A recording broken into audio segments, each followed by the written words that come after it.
ngo komeza utubane n'udutererane, umwuka wera wawe akomeze kuba kuri twe, adushoboze ibyo gukiranuka, adukoreshe kandi dukomeje gusengera abarwayi ngo bakize, ufite ingorane ubagenderere, kandi imirimo yacu ya buri munsi reka baruduha umugisha, buri wese mu kazi ke ukomeze umwagure kandi ukomeze utuganirize, turakumva rwose, kwanga icyubahiro kibi cyawe, uyobore ubugingo bwacu, kwanga ibyo ushaka bibeho, mu izina rya Yesu Kristo urakoze, amen. Mana ishobora byose, Mana ihoraho, turagushimiye kubana natwe iteka ryose no kuri icyubahiro ni icyawe, turakwinginze kubane natwe, komeza uduhe umugisha wawe, kuko umugisha ukomeye waduhaye Kristo kwangaze mu buzima bwacu, aducungura dukure mu bubata bwose bw'icyaha, mwami icyubahiro ni icyawe. None turakwinginze ubwo tugeze mu mwanya mwiza wo kwiga ijambo ryawe, rekubane natwe uduhe umugisha, tukumve, tukumvire, tugendere mu nzira zawe nk'uko bishaka, kandi icyubahiro kibe icyawe iteka ryose. Dusengeye abarwayi ngo ukomeze ubakize, dusengeye abafite ibibazo, dusengeye abafite izindi ngorane zitandukanye, turakwinginze mwami, reka bari mu mwijima ubaheze umucyo wawe, kugira neza kwawe kubamurikire, mwami ubarememo ibyishimo, ubarememo umunezero, kugira neza kwawe kube kuri twe iteka ryose, ngo komeza ubane natwe ntudutererane, ibyo ushaka bibe mu izina rya Yesu Kristo urakoze, amen.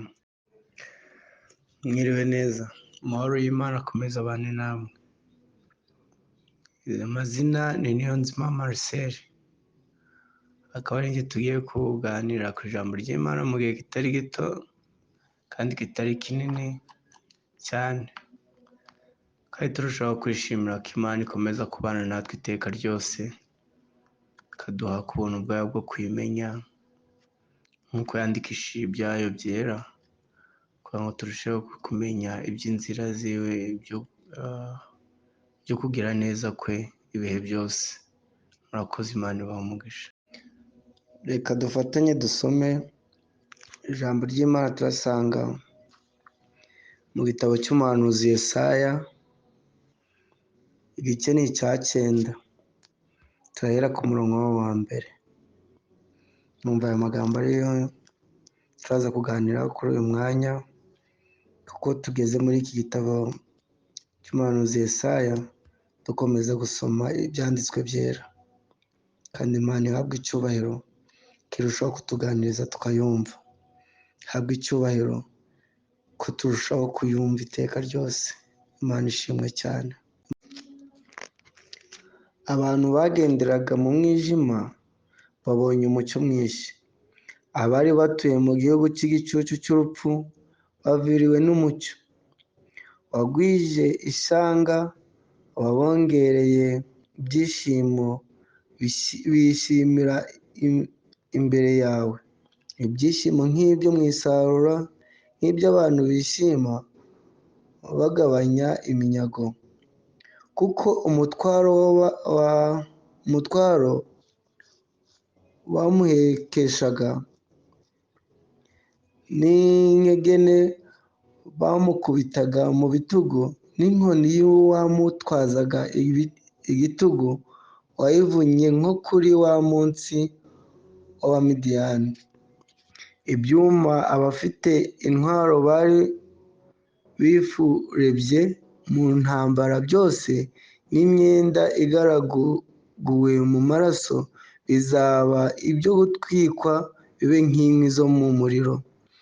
Nuko umwana yatuvukiye, duhawe umwana w'umuhungu, ubutware buzaba ku bitugu bye, azitwa igitangaza, umujyanama, Imana ikomeye, Data wa twese uhoraho, umwami w'amahoro. Mwakire neza ijambo ry'Imana. Aya magambo dusomye ni ubuhanuzi bwa Yesaya. Aha ngaha Yesaya yahanuraga abwira Abayisiraheli, ariko yababwiraga Kristo uzavuka, nk'uko byagaragaye ku murongo wa 5. Atangira ku murongo wa mbere niyo babwiye ngo abagenderaga mu mwijima babonye umucyo mwinshi, abari batuye mu gihugu cy'igicucu cy'urupfu baviriwe n'umucyo. Imana ishimwe cyane. Aya magambo nayasomye numva ankoze ku mutima cyane, kandi na Yesu yagiye abigarukaho cyane mu isezerano rishya avuga ko ari umucyo waje mu isi kugira ngo akure abantu mu mwijima. Nubwo ari aho yageze akavanga, ariko abantu bo bazabona ishyano bamwe banze kuva mu mwijima kuko ngo babonye umucyo ngo bakunda umwijima bawugumamo. Ariko icyo Kristo we yaje gukora, yaje gukura abantu mu mwijima. Wakwibaza cyane impamvu yaje ari umucyo, aje gukura abantu mu mwijima. Nabyibajijeho cyane, ariko nsanga burya buri gihe umwijima ahora ari mubi. Umwijima aba ari mubi cyane byo muri iki gihe, ubwo abantu benshi twasanze hari amashanyarazi, hari amatara, n'iyo umuriro ugiye bimera nk'igikuba gicitse, rimwe n'abana bato bararira. Ntiwakwibaza impamvu barira, ariko iyo umuriro ugarutse ubona umunezero ugarutse mu bantu. Iyo ugiye kunyura ahantu nijoro ukamenya ko nta mucyo uhari, rwose hari ubwo urugendo ruhagarika, kuko umwijima, nta cyiza cy'umwijima. Umwijima abanyarugomo bose niho baba, umwijima abarozi niho baba, mu mwijima niho ibintu bibi byose biba mu mwijima. Kandi hari ababikora ni babi, kandi bigakorerwa abantu.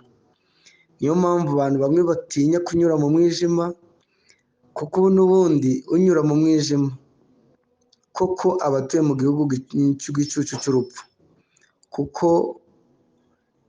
yaterwa n'umuntu atazi, yakubitwa n'ikintu atazi, kandi no kuyoba inzira biroroshye cyane kuko aba agenda mu mwijima. Ashobora guhura n'icyobo akakigwamo kuko ni mu mwijima, ntabona. Akenshi umwijima nta cyiza cyawo, ariko umuhanuzi arahanura ati hagiye kuza umuntu azabakura mu mwijima. Abagenderaga mu mwijima yagiye kubamurikira umucyo mwinshi. Abari batuye mu gicucu cy'urupfu, ba bantu bari bafite ubwoba bw'umwijima n'urupfu, ngabo agiye kuza umucyo abamurikira. Bene data bakundwa, urumva cyane ko ubundi abantu batarakizwa, abo bantu baba bakiri mu mwijima, kandi akenshi abantu bari mu mwijima burya apfa kunywa ibyo abonye, kuko ubundi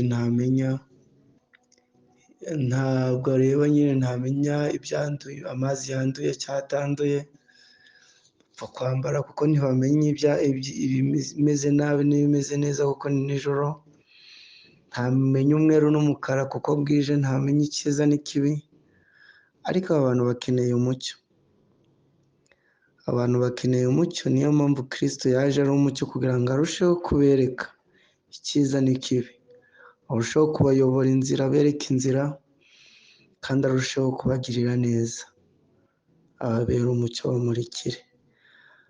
Niyo mpamvu Yesaya we yageze igihe aravuga ngo aba bantu bazishima cyane nibabona umucyo, bazishima cyane, bazamera nk'abatuye mu gihugu bageze mu gihe cy'isarura, kuko ngo bazaba bakuweho imitwaro ngo yabahetamishaga, imitwaro yari ibariho. Bazaba bakuweho inkoni bakubitwaga, bazaba bakuyeho imiruho yose, kuko bazaba bageze mu buzima, kandi bazishima cyane aba bantu. Haleluya. Yesu arangije ngo ari kumwe n'abigishwa be, ngo bicaye ariko baganiriza, ariko babwira abahiriwe abo ari bo. Niho yageze inyuma arababwira ngo namwe muri umucyo w'isi. Haleluya. Namwe muri umucyo w'isi, ngo kandi ntawakongeza itabaza ngo aritwikirize intonga. We ubwe yivuze nk'umucyo kugira ngo aze amurikire abari mu isi, kwa ngo tuve mu byaha kandi twongere dusubizwemo ubuzima, tuve mu gicucu cy'urupfu twongere dusubizwemo imbaraga. Ariko ageze inyuma aravuga ngo namwe ngo mwamenye izina ryanjye, mwe mwanyumvishe, mwe turi kumwe, namwe muri umucyo w'isi. Kandi ntibikabeho ko umuntu akongeza itabaza narangiza ritwikiriza intonga.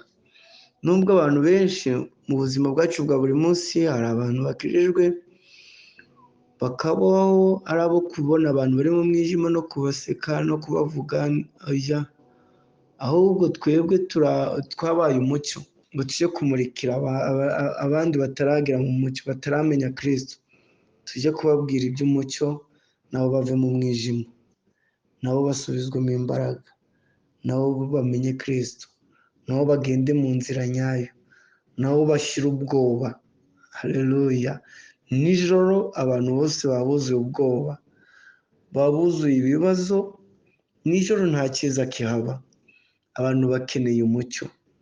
Natwe twahindutse umucyo ngo tujye kumurikira abandi. Imana ishimwe. Kuri uyu murongo wa 5 aratubwira ngo ni uko umwana yatuvukiye, duhawe umwana w'umuhungu, ubutware buzaba ku bitugu bye, azitwa igitangaza, umujyanama, Imana ikomeye, Data wa twese uhoraho, umwami w'amahoro. Imana ishimwe. Uyu mwanya nawufata ndushaho kubifuriza. Hari abantu baba bari mu bibazo bigiye bitandukanye, bari mu bigeragezo bitandukanye, bari mu buzima bugoye,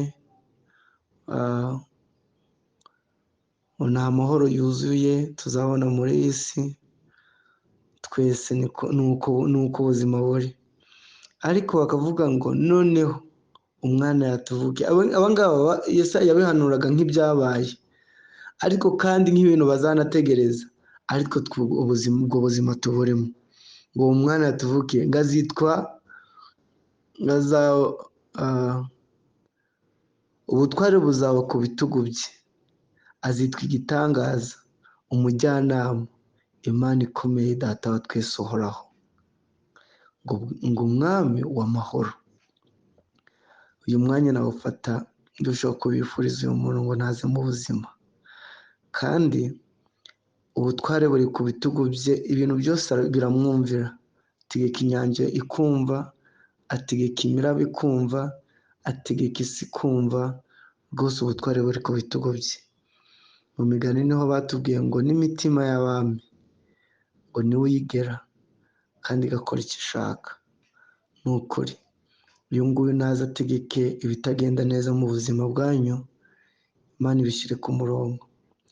Azitwa Imana ikomeye, igitangaza, akora ibitangaza mu buzima bwacu, ngo kandi amahoro ye azaba umwami w'amahoro. Ni ukuri reka amahoro yabe mu buzima bwacu, tube mu bwami bwe, amahoro ye abe muri twe. Itangaza byo bikoreke muri twe, abarwayi bakire. Itangaza byo bikoreke muri twe, kugira neza kwe kube kuri twe, abashomeri babona akazi. Kugira neza kwe kube mu buzima bwacu bwa buri munsi. Kandi ubwo yatugize natwe umuco, reka tugende tujye kumurikira abandi, tubabwire ibyo kugira neza kwe, tubabwire iby'imbabazi ze, ibyo gukiza kwe, kugira ngo nabo babone ubugingo buhoraho. Tubabwire iby'umucyo we, kugira ngo nabo bamurikirwe. Ko yaravuze ngo unywa ayo mazi asanzwe we ngo arongera akagira inyota, ngo ari kunywa amazi amuha, ngo ntiyongera kugira inyota ukundi, ngo ahubwo imigezi y'amazi itemba iva mu bugingo bwe. Reka ayo mazi aba yasogongeye, aba yanyweye, aba yamwakiriye, reka natwe aya mazi atubemo amasoko, tugende tuvomera abandi, tugende tumurikire abandi. Kandi nicyo ngicyo yadutumye, kwanga icyubahiro cye gihoreye iteka ryose. Mwakire neza ijambo ry'Imana. Mana, turagushimiye kubw'ijambo ryawe duhaye uyu munsi, icyubahiro kibe cyawe iteka ryose. Kandi ubwo waduhaye kuba umucyo, reka uduhereze kumurika mu mwijima. Hari abagira umucyo bakamurika, hari umucyo, uwo mucyo ntacyo uba umaze. Bafite umucyo bakawutwikiriza intonga, uwo mucyo nta kintu uba umaze. Ariko abafite umucyo bageze mu mwijima bamurikira abandi, bakava mu mwijima bagashira ubwoba, bakamurikirwa, bakakumenya, nabo bakakwizera, bakava mu byaha ibyo bahitamishaga umugongo, bakaruhurwa nawe, kuko ni wowe wavuze ngo yemwe abarushye n'abaremerewe bagusange urabaruhura. Reka mwami, uyu mwanya twongera imbaraga kandi turushaho kuba umucyo umurikira isi iyo yuzuye umwijima, yuzuye urujijo, abantu batazi icyiza n'ikibi bitewe n'umwijima, batazi kuvangura. Ariko mwami, kubw'ubuntu bwawe byose birashoboka.